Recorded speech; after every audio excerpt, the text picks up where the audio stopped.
Si Carla Abellera, menopause na. bata-bata yan, di ba? Yes. Oh. Ipaliwanag mo nga, Carla, ano ito?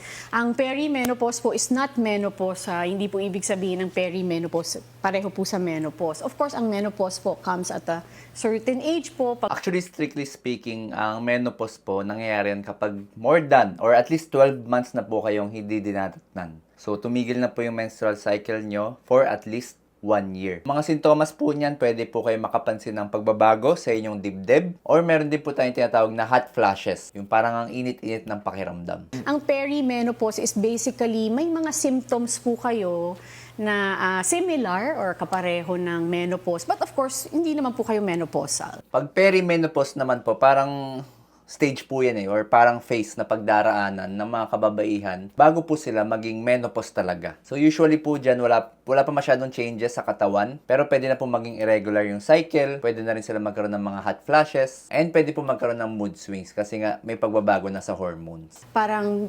menopausal na po siya. But of course, I'm still childbearing. Hindi pa naman po ako menopause. Okay. May Pag symptoms halimbawa, lang po. Para po sa mga nakakaranas ng mga sintomas ng menopause, mas maganda po kung magsusot tayo ng medyo komportabling damit, yung hindi masyadong masikip. Yung regular exercise, very important pa rin po yan, wag po yan tatanggalin para ma-manage po yung pagbigat or pagtaas ng timbang nyo. And syempre, dapat balanse pa rin yung ating kinakain.